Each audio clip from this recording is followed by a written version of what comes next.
안녕하세요. 경제 잡학사전 진행을 맡은 구혜림입니다. 오늘도 두 분의 아나운서 나오셨습니다. 인사드리도록 할게요. 안녕하세요. 네, 안녕하세요. 경제잡학사전 오늘 함께 진행 맡은 박보람입니다. 안녕하세요. 경제잡학사전 함께 진행을 맡은 김지연입니다. 네, 오늘도 이렇게 두 분과 함께 경제 이야기 함께 나눠보도록 할 텐데요. 오늘 시장부터 살펴보도록 하겠습니다. 국내 증시는 어제와는 다르게 양시장 모두 부진한 흐름 속에서 움직이고 있습니다. 아무래도 간밤에 미국 증시가 좀 좋지 않았기 때문에 영향을 받은 것으로 풀이가 되고 있는데요. 뉴욕 3대 지수는 모두 1% 가까이 하락하면서 마감을 했습니다. 이 미국 증시 같은 경우에는요, 10년물 국채 금리가 4%대 상승하는 모습을 보여줬고, 현재 중동 정세가 좀 악화가 되면서 유가도 함께 오르는 모습이 나타났습니다. 전반적으로 위험 선호 심리가 위축이 됐다, 이렇게 평가가 나오고 있는데요. 이에 따라서 주요 기술주들이 하락을 하면서 마감을 했습니다. M7 종목 대부분이 약세를 보였는데요. 기술주 중심의 나스닥 지수는 1.18% 하락으로 마감을 했습니다. 자세히 종목별로 살펴보면은요, 애플 같은 경우에는 2%대 하락을 하면서 마감했고, 아마존도 3%대 마이너스, 테슬라도 3.7% 하락하면서 전반적으로 하락하는 모습을 보여줬는데요. 이 M7 기업들 중에서는 엔비디아만 2%대 상승을 하면서 시총 2위 자리를 탈환하는 모습을 보여줬습니다.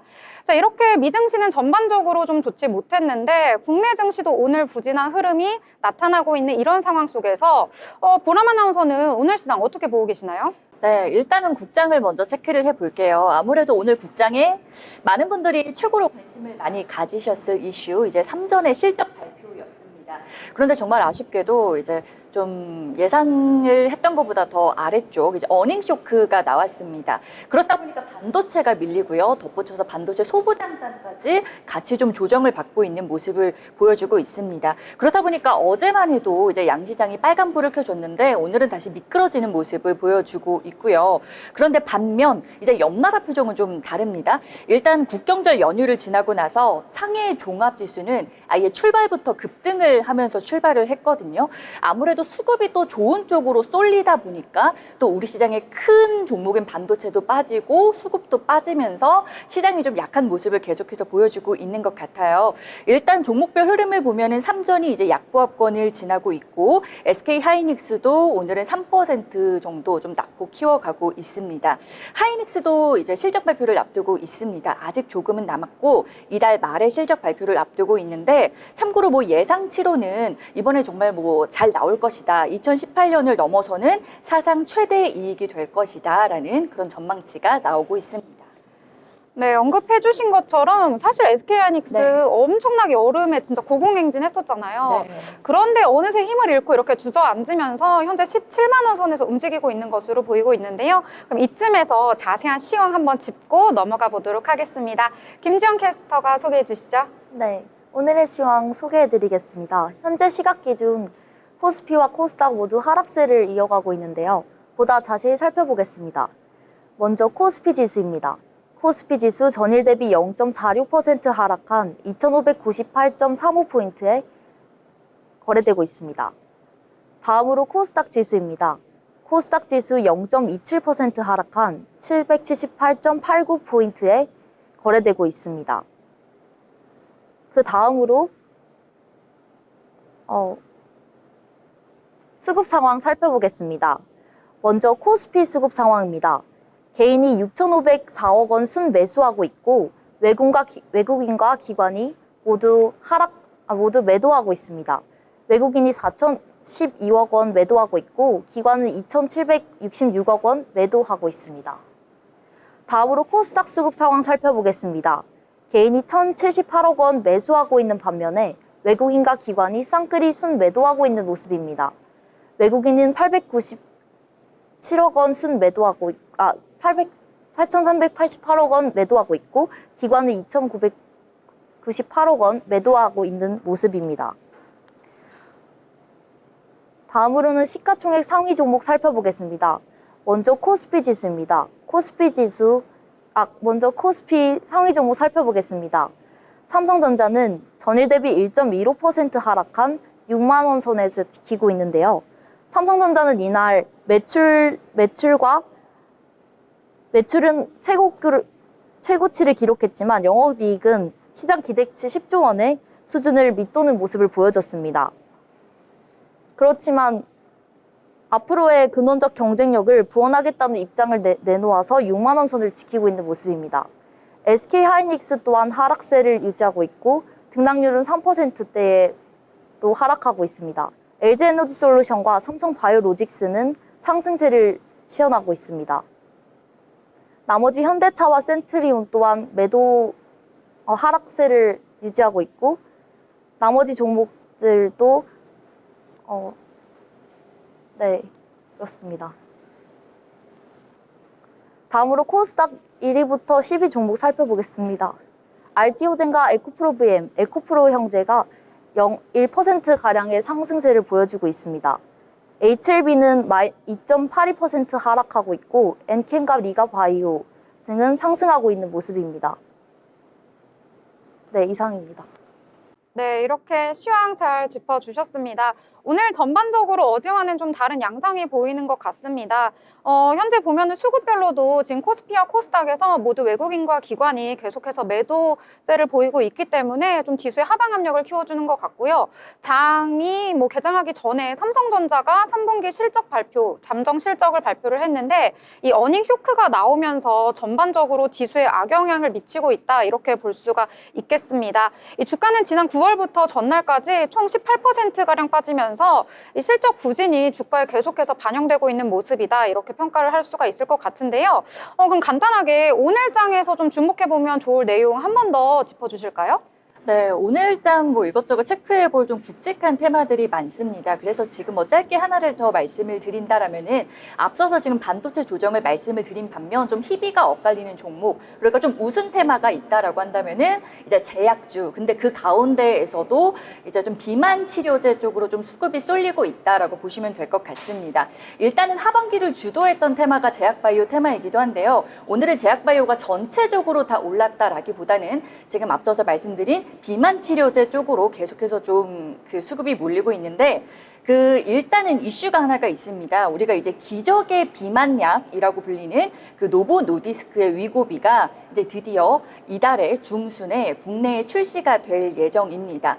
그 관련해서 이제 팩트로는 장 초부터 튀어 올랐어요. 굉장히 강세 흐름을 보여주고 있고요. 미국 제약회사 일라이릴리와 플랫폼 기술평가 계약을 체결했다라는 소식 때문에 지금까지도 지금 상한가에 근접한 상태에서 빨갛게 이제 불기둥을 켜주고 있습니다. 네, 오늘 그래도 좀 이런 장 속에서도 오르는 종목들은 있기 마련이거든요. 오늘 또 계속해서 저희 방송과 함께 하시면서 어떤 종목이 좀 빨간불 켤 수 있는지 함께 찾아보시면 좋을 것 같습니다. 계속해서 이 소식 받고 싶다면은요, 저희 세계경제TV 채널 구독과 좋아요, 알림 설정까지 모두 해주시길 바라겠습니다.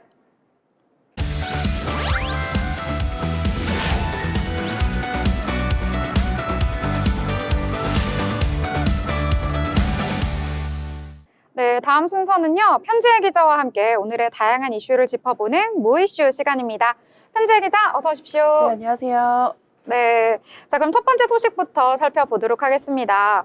오늘 서민들의 채무 상환 문제에 대한 소식을 전해주신다고 하는데요. 이 정부가 대신 갚아준 빚이 벌써 1조 원을 넘어섰다고요? 네, 서민들의 빚을 정부가 대신 갚는 상황이 점점 심각해지고 있는 상황입니다. 고금리와 고물가의 영향으로 서민들의 채무 상환 능력이 떨어지면서 정부가 대신 빚을 갚아준 빚이 8월 말 기준 1조 원을 넘어선 겁니다.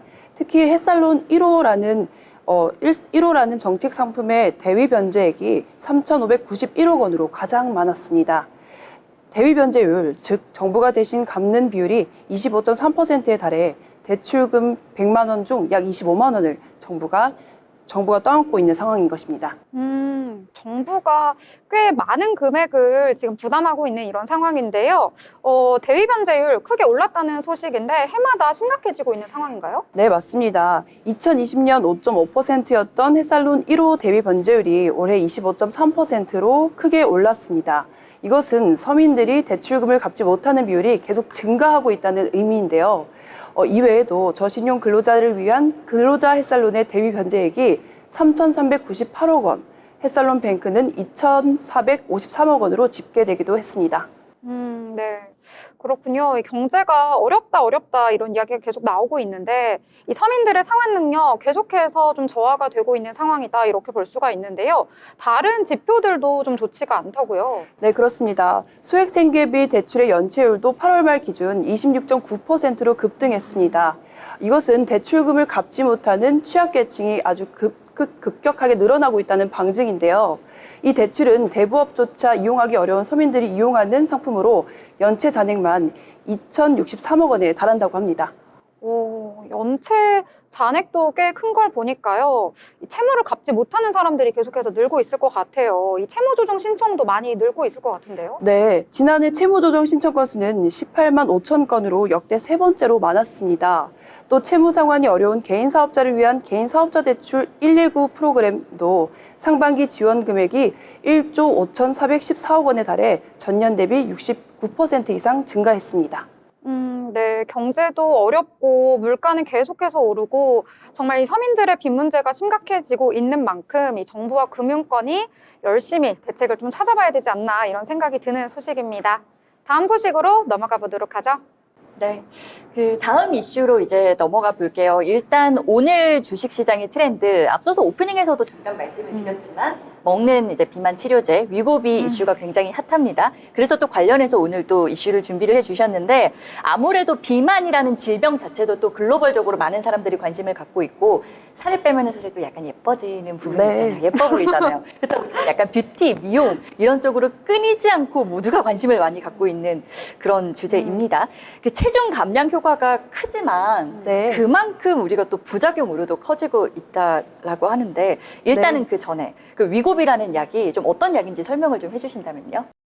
그 위고비는 GLP-1 계열의 비만 치료제인데요. 여기서 GLP-1 계열 비만 치료제는 인슐린 분비를 증가시키는 체내 호르몬인 GLP-1과 유사하게 작용해서 음식을 먹지 않아도 포만감을 느끼게 만들어줘서 그 체중을 감량시켜준다고 합니다. 네네. 또 테슬라 CEO인 일론 머스크와 킴 카다시안이 14kg 이상 감량해서 주목을 받은 비만약이기도 하죠. 이 약은 체중 감량 효과가 크다는 점에서 큰 주목을 받고 있는데요. 임상실험 결과 약 15%의 그 체중 감량 효과를 보였습니다. 이 약은 체질량 지수가 30% 이상인 성인 비만 환자나 BMI 27 이상 30% 미만이면서 고혈압과 당뇨 같은 동반 질환이 있는 환자에게 처방될 수 있다고 합니다. 우리가 굉장히 솔깃해요. 일단 먹기만 해도 살을 그러니까. 뺄 수가 있다. 너무 운동 되게 편하잖아요. 열심히 하시잖아요. 운동이요? 물론 살 빼려고 하시는 건 아니긴 하지만 이렇게 막 살을 빼려고 운동을 진짜 열심히 하는 분들한테도 너무나도 좋을 거고 그런데 역시 편한 만큼 뭔가 약간 위험 부담도 따르게 된다라는 생각을 하게 되는데 그만큼 또 부작용이 적지 않다라는 이야기도 들리더라고요. 네, 그렇습니다. 부작용도 만만치 않다고 네. 하네요. 위고비를 사용할 경우 두통, 구토, 설사, 변비 같은 부작용이 보고되고 있다고 합니다. 또 심각한 경우에는 담석증이나 급성 췌장염, 신장 기능 악화 등의 문제도 발생할 수 있다고 하는데요. 또한 일부 연구에 따르면 자살이나 자해 충동을 경험하는 경우도 있었다고 보고되고 있습니다. 그러니까 이게 뭐 정신적인 부분까지도 굉장히 부작용의 범위가 지금 넓습니다. 그렇다면 이제 이 약을 사용할 때 우리가 좀 특별히 주의해야 할 점이 있을까요? 네, 식약처에서는 반드시 의사의 처방을 통해서 신중하게 사용해야 된다고 경고했습니다. 최근 온라인에서 개인 간에 무분별하게 유통되는 경우도 있다고 했는데요. 이것은 엄연하게 불법이라고 말했습니다. 약은 반드시 약사의 복약 지도를 받아 사용하는 것이 중요하다고 했습니다. 네, 정말 뭐 중요한 말씀해 주셨습니다. 반드시 복약지도 받아서 여러분들 처방하시고 효과는 크지만 그만큼 우리가 또 신중히 사용을 해야 한다라는 점까지 잊지 않고 기억을 해주시길 바라겠습니다. 다음 이슈 이제 하나 더 넘어가 볼게요. 이거 굉장히 요즘 또 언론에서 많이 나오더라고요. 뭐 한 교수님이 뭐 존망에 달렸다 뭐 이런 말을 했더니 누가 또 고소를 했다고 욕해하지 말라고 그런 식으로 좀 어휘력이 딸린다라는 그런 인터넷 기사를 보면서 저도 진짜 놀랐는데 학생들 문해력이 부족하다라는 이야기가 이렇게 계속 나오고 있습니다. 최근에 교원단체에서 조사한 또 결과가 나왔다고요. 네, 그렇습니다. 내일이 또 한글날 아니겠습니까? 네. 내일은 또 자랑스러운 훈민정음이 제578도를 맞는 한글을 창조해서 세상에 펴낸 기념하는 날이죠. 네. 네, 한국교원단체 총연합회가 발표한 조사에 따르면 교원들의 91.8%가 그 학생들의 문해력이 과거에 비해 저하됐다고 발표했습니다. 그 조사에 따르면 교원들은 학생 10명 중 2명꼴로 문해력이 부족하다고 느끼고 있었다고 말하기도 했습니다. 네. 그렇다 보니까 뭐 앞서서 말씀드린 존망뿐만이 아니라 요즘 또 그걸 그렇게 많이 부른대요. 뭐요? 금일까지 뭘 제출하라라고 금일, 하면은 이길 뭐 이런 거. 네. 그런데 이길 금일로 헷갈리는 게 아니라 이제 금일까지 제출하세요라고 하면 다들 아무도 제출을 안 하는 거예요. 금요일인 줄 알고. 네.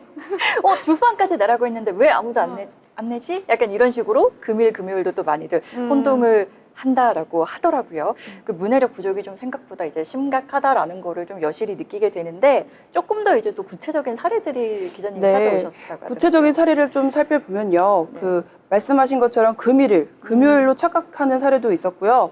그리고 사건의 시발점이라고 했더니 선생님이 욕하냐 하면서 그 선생님을 좀 그렇게 고소한 고소를 사례도 하고. 있었고요. 또 그 이부자리를 별자리로 이해하는 학생도 있었다고 합니다. 또 족발 보쌈 세트로 알고 있었다는 답변도 이거 나왔었는데요. 어떡해요. 네. 심지어 중학생이 수도라는 단어를 모른다고 해 충격을 받았다는 교사도 있었다고 합니다. 이게 그쵸, 참 모르는 거에서 끝나는 게 아니라 뭔가 의사소통이 일단 서로 안 되는 데에서 이제 충돌이 생길 수도 있고 거기에서 오는 문제들 일단 수업만 놓고 보면은 기본적인 문해력이 저하가 되면은 수업에도 큰 어려움이 있을 것 같은데요.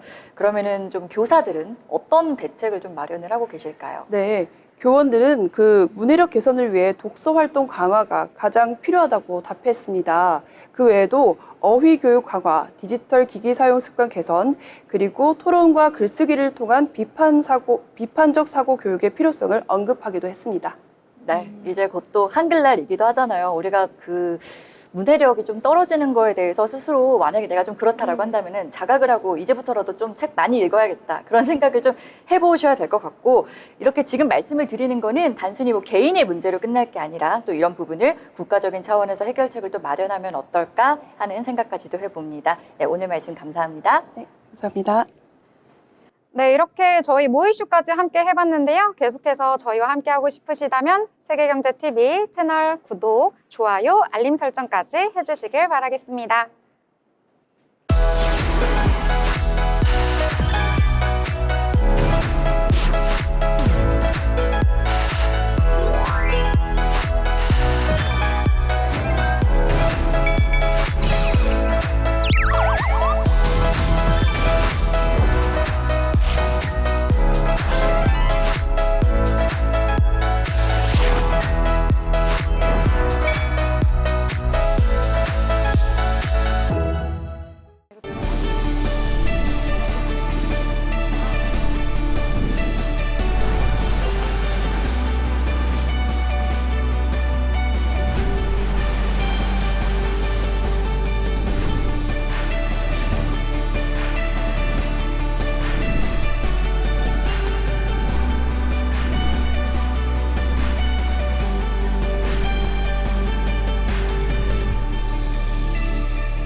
이름만으로도 설레는 여름.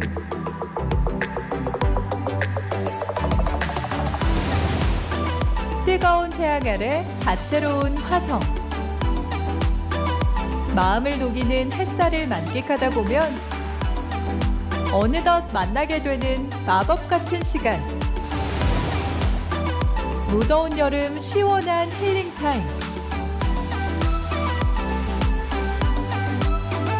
태양 아래 펼쳐진 여름의 낭만. 여름이 주는 특별한 순간. 출렁이는 파도 소리에 귀를 기울여 자연을 듣고 시원한 바람에서 느끼는 여름의 손짓.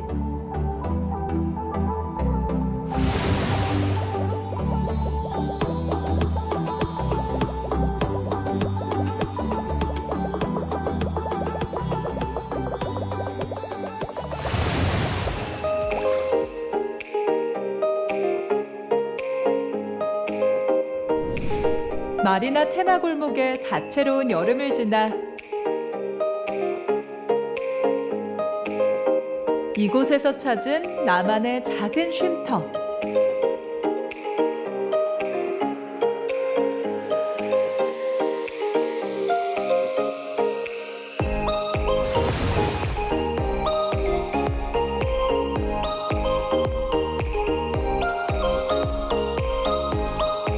마리나 골목에서 느끼는 여유로운 순간,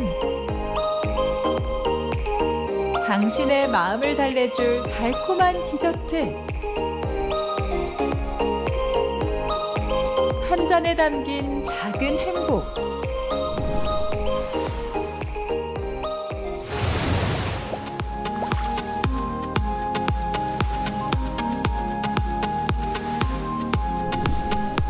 횟집에서 즐기는 바다의 선물.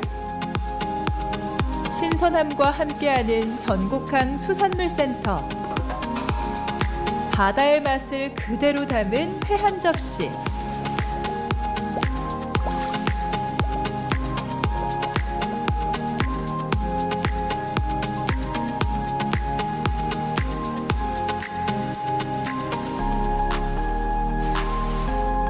최고의 수산물. 입안 가득 전해지는 자연의 맛.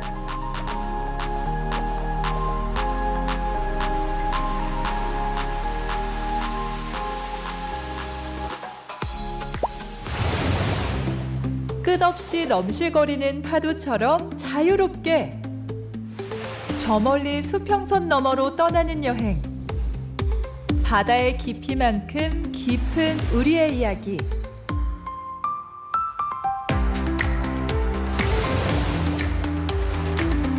여유로운 순간, 바람을 타고 온 추억.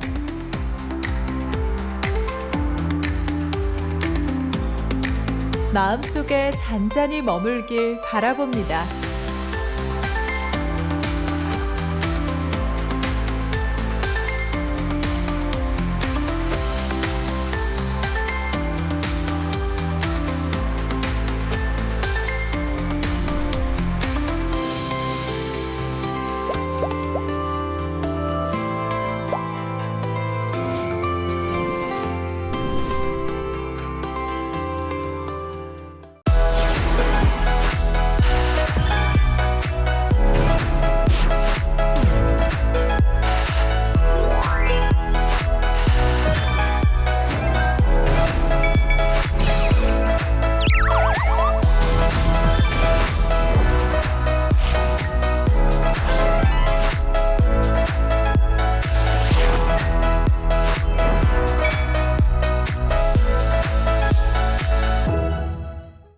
네, 이번 시간은 돈의 맛 시간입니다.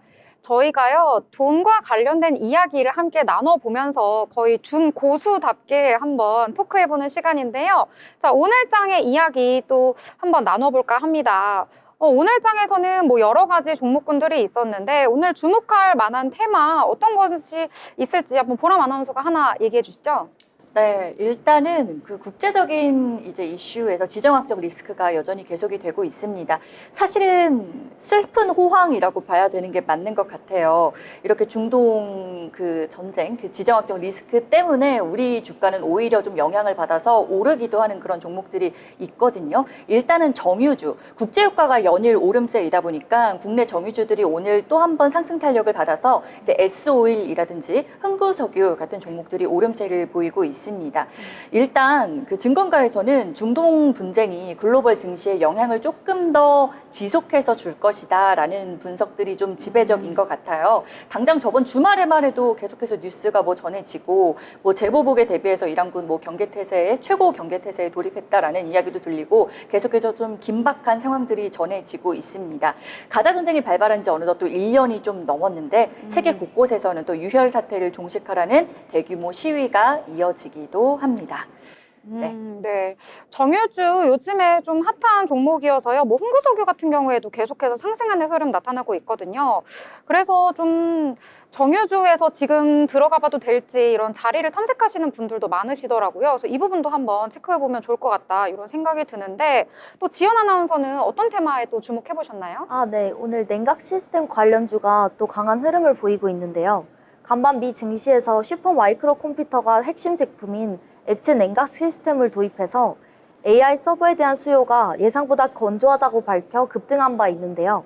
이 소식에 냉각 시스템 관련주가 부각되는 모습입니다. 관련주 내에서는 K엔솔, 그리고 GST, 워트, 한중엔 CS 등이 강세를 보이고 있는 모습입니다. 네. 좀 강세 테마들이 여러 가지가 보이고 있는데, 저는 오늘 또 좀 떨어진 걸 한번 보려고 해요. 뭐가 있냐면요. 어제 사실 좀 2차 전지가 강세였잖아요. 그래서 뭐 에코프로나 에코프로 BM 모두 다 상승하는 모습을 보여줬는데, 오늘 같은 경우에는 조금 힘을 못 쓰고 있는 모습, 약세를 보이고 있는 모습을 보이는데, 어제는 또 테슬라가 3.7%대 하락을 하면서 마감을 했습니다. 사실 어제 그러니까 그저께 장이죠. 현지 시간으로 보면은 테슬라가 이렇게 올랐던 것은 로보택시가 이번 주에 발표가 될 것이다. 이러한 소식 속에서 좀 기대감이 몰리면서 올랐던 측면이 있거든요. 그런데 또 이에 따라서 반대의 의견이 나오기도 했습니다. 이 구겐하임 증권에서요. 이 테슬라가 로보택시를 발표하는 것으로 인해서 이 주가가 상승하고 모든 뉴스를 다 점유하는 것에 대해서 셀더 뉴스다. 이런 반응을 보이면서요. 너무 이번 이벤트가 과장된 것이 아니냐. 뭐 테슬라가 항상 그렇잖아요. 일론 머스크가 뭔가 이렇게 좀 사람들의 이목을 끌어당기는 그러한 발언이랄까요? 그런 것들을 많이 하면서 좀 주가가 출렁출렁하는 모습을 보이는데, 이렇게 로보택시가 출시되는 이러한 이벤트 역시도 이 사람들의 약간 주목을 끄는 그러한 좀 관종이라고 해야 되나? 그런 행동을 하는 것이 아니냐, 이런 의견도 나오면서 이 로보택시 상용화도 시간이 꽤 많이 남았는데 이걸로 너무 장사하는 거 아니냐, 이런 의견 속에서 주가가 하락을 했고요. 이에 따라서 국내 증시도 2차 전지 전반적으로 하락하는 모습을 보여줬습니다. 그래서 어제는 상승을 했던 종목 대부분이 오늘은 그 상승분을 반납하는 모습을 보여줬는데요. 퓨런티어, 뭐 라이콤, 뭐 SOS랩 이런 종목들이 좀 다 떨어지는 모습을 보이고 있다, 이렇게 보시면 될 것 같습니다. 그래서 오늘은 좀 하락하는 테마 이렇게 보시면 될 것 같고요. 또 다른 테마 어떤 걸 또 주목하셨을까요? 지금 뭐 테슬라 이슈를 일단 말씀을 해주셨어요. 저는 처음에 주식을 하면서 생각을 했던 게 뭐냐면은 좀 이름이 있는 종목, 큰 종목, 대형주 이런 거에 투자를 하면은 그래도 좀 안전하게 장기 투자를 할 수 있지 않을까 하는 생각을 했었는데요. 그런데 요즘은 투자를 하면서 느끼는 게 그런 종목이라도 지금 앞서서 테슬라 말씀하신 것처럼 하루 걸러 하루 이렇게 좀 연출이 다르게 될 수가 있겠구나. 그래서 우리가 또 이렇게 방송을 챙겨보면서 계속해서 이슈를 좀 꾸준히 챙겨야 하겠구나라는 생각이 요즘 더더욱 많이 들고 있습니다. 그래서 관련해서 하나 더 말씀드릴 게, 이것도 나름 이제 큰 테마예요. 나름이 아니라 정말 크다라고도 볼 수 있을 것 같아요. 아이폰 관련한 테마들을 오늘 조금 더 살펴봤습니다. 일단은 뭐든 그렇지만 출시 기대감에 막 주가가 올랐다가 막상 뚜껑을 딱 열고 나면은 생각보다 별로였다라는 평을 듣게 되는 종목들이 제법 많은 것 같습니다. 지금 아이폰 테마도 그런데 일단은 출시 기대감으로 막 올랐다가 오히려 이제 나오고 나서 기대만 못하다라는 평들이 계속해서 이어졌고요. 이제 오늘 같은 경우에는 또 어떤 소식이 전해졌냐면 미국의 투자은행입니다. 제프리스가 애플 주식의 투자 의견을 기존에는 매수였는데 이제 보유로 하향 조정을 하기도 했습니다. 그러다 보니까 이제 애플 하면 이제 우리 국장에서 최대 연동되는 주식으로 이제 꼽히는 LG 이노텍 같은 경우도 지금 좀 같이 연동해서 하락하는 모습을 보여주고 있습니다. 네. 이렇게 주가가 이렇게 요동치는 모습을 보면요. 그런 말이 있잖아요. 소문에 사고 뉴스에 팔아라. 이런 말이 있듯이 이 출시가 되기 전까지는 기대감이 막 올라가면서 주가도 오르는데 막상 출시되고 나면은 그렇게 주가는 뭐 이렇게 힘을 못 쓰는 그런 양상이 계속해서 패턴이 나타나는 것처럼 나오고 있는 것 같아요. 그래서 이 부분도 투자하실 때 좀 유의를 해서 투자를 하시는 게 좋겠다, 이렇게 볼 수가 있을 것 같습니다. 자, 그러면 지연 아나운서님 또 어떤 거 또 네. 주목하셨나요? 또 MLCC 관련 주도 지금 상승세 시현 중인데, 이재용 삼성전자 회장이 삼성전자 산업의 쌀이라고 불리는 적층 세라피 캐패시터 해외 생산 지점을 찾아서 사업 전략을 세우고 기획 선점을 주문하자 관련주가 주목받고 있습니다. 이에 해당하는 종목은 시마콘텐서, 네온테크, 한울반도체, 대구전자재료 등의 등이 지금 상승세를 시현하고 있습니다. 네, 그렇군요. 또 상승하고 있는 테마 이렇게 짚어주셨는데요. 제가 아까 좀 테슬라 관련한 이야기를 하면서 2차 전지주 전반이 좀 힘을 못 쓰고 있다 이렇게 말씀을 드렸는데 이 중에서도 오늘 상승하고 있는 종목이 있습니다. LG 에너지솔루션 같은 경우에는요. 이 벤츠 계열사와 함께 전기차 배터리 공급 계약을 체결했고 또 3분기 잠정 실적이 호조를 보이면서 일부 관련주들이 상승하는 흐름을 보여줬는데요. 이 같은 경우에는 뭐 세아 메카닉스, 뭐 KNS, 에이프로 이러한 종목들이 또 알메까지 계속해서 오르는 흐름을 나타나고 있다는 거 짚어주고 넘어가도록 하겠습니다. 저희 이렇게 여러 가지 종목과 테마에 관련된 이야기 오늘 함께 나눠봤는데요. 저희 계속해서 이야기 나눠보도록 하겠습니다. 더불어 본 방송에서 제공하는 정보는 투자 판단에 대한 조언일 뿐 해당 종목의 가치, 상승과 하락에 대해서는 보장하지 않습니다.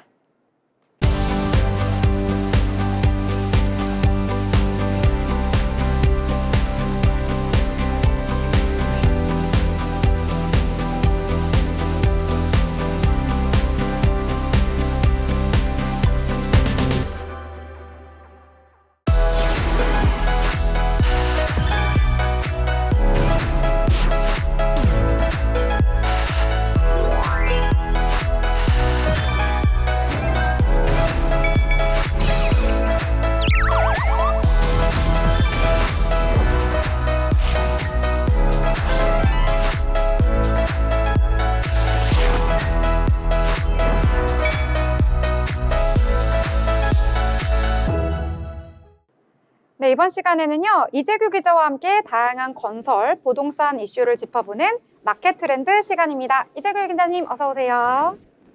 네, 안녕하세요. 네. 자, 그러면 우리 첫 번째 이슈부터 같이 짚어보도록 하겠습니다. 영끌에 대한 이야기인데요. 이 최근에 다시 집값이 불붙었습니다. 영끌 대출을 하면서까지 집을 사기 위해 노력하는 사람들이 많다는 소식인데요. 2021년 부동산에 관련된 광풍을 다시 떠올리게 하는 상황이라는데요. 구체적으로 어떤 상황일까요? 네, 2021년 부동산 광풍 당시 영끌, 즉 영혼까지 끌어모은 대출로 집을 샀던 2030 세대가 올해도 고액 대출에 나서면서 대출 건수가 2021년을 넘어섰습니다. 국회 국토교통위원회 소속 엄태영 의원이 국토교통부로부터 제출받은 자료를 분석해보니 올해 7월까지 5억 원 이상 대출이 7,874건으로 2021년 한 해에 3,205건에 비해 145.7% 급증했습니다. 네, 145% 급등이라니 정말 큰 상승인데요. 어느 세대가 이렇게 대출을 많이 받고 있는지 이 부분도 좀 짚어주세요. 예, 2030 세대가 제일 지금 대출을 많이 받고 있었습니다. 2030 세대가 가계 대출뿐만 아니라 그 집을 구매하기 위해서 5억 원 이상 대출의 44.7%가 2030 세대에서 나타났고 여기에 40대까지 가세하면서 올해는 고액 대출의 39.8%를 넘어섰습니다. 결국 청년층과 40대가 주택 구매를 위해 다시 큰 빚을 짊어지고 있는 상황입니다. 네. 역시 이 전반적으로 이 소득 활동을 열심히 하고 있는 뭐 20, 30대, 뭐 40대까지 열심히 주택 구매를 하기 위해서 노력을 하고 있는 것 같은데요. 어떤 지역에서 특히 이런 고액 대출이 많이 일어나고 있을까요? 예, 지금 대출이 많이 일어나고 있는 지역으로 보면은 고액 대출은 지금 주로 아파트 가격이 많이 오르는 지역에 집중되어 있습니다. 강남구가 11.6%로 가장 많았고 송파구, 서초구, 성동구 순이었습니다. 부동산 가격이 오르기 전에 서둘러 집을 사겠다는 심리가 작용한 것으로 보입니다. 네, 뭐 이렇게 다들 서두르다 보니까 사실 좀 너무 조급하게 서두르면은 탈이 난다라는 옛말이 좀 틀린 게 아니다. 어느 정도는 맞아 떨어지는 부분이 있다라는 생각이 들어요. 이런 상황들이 좀 청년층에게 또 다른 문제를 또 불러일으키고 있다고 하더라고요. 예, 맞습니다. 이게 지금 청년층에게 큰 문제를 야기하고 있는 것 같습니다. 집값 급등으로 내 집 마련이 어려워지면서 이게 위장 전입과 위장 결혼, 위장 이혼 등 부정청약 행위도 늘고 있었는데요. 2020년에 비해 지난해 부정청약 적발 건수가 372건으로 크게 증가했습니다. 특히 20대, 30대에서 이러한 사례가 가장 많았는데 세금 부담을 줄이기 위해 거래가를 속이는 업계약, 다운계약 등의 불법 행위도 증가하고 있었습니다. 네, 아무래도 이런 젊은 층들의 불법 행위들이 좀 증가하고 있는 추세이다 보니까 정부에서도 또 발빠르게 대책을 내놓고 있습니다. 어떤 대책들이 있을까요? 예, 지금 정부는 청년층의 내 집 마련을 돕기 위해 신생아 특례 대출과 신규 출산 특공 등 다양한 대책을 마련하고 있습니다. 하지만 이러한 대출이 가계부채 문제로 이어질 수 있다는 우려도 커지고 있습니다. 특히 최근 금리 인하 가능성으로 인해 가계부채 문제가 더욱 심화될 수 있다는 지적이 나오고 있습니다. 네, 맞습니다. 지원도 물론 너무 좋아요. 청년층을 위한 지원들 많으면 많을수록 좋기는 하지만 문제도 해결을 해야죠. 가계 부채 문제를 또 간과할 수가 없는 상황이다라는 점까지 좀 직시를 해보게 되는 것 같습니다. 정부가 좀 잘 균형을 맞춰야 할 것 같다라는 생각이 듭니다. 네, 말씀 잘 들었습니다. 감사합니다.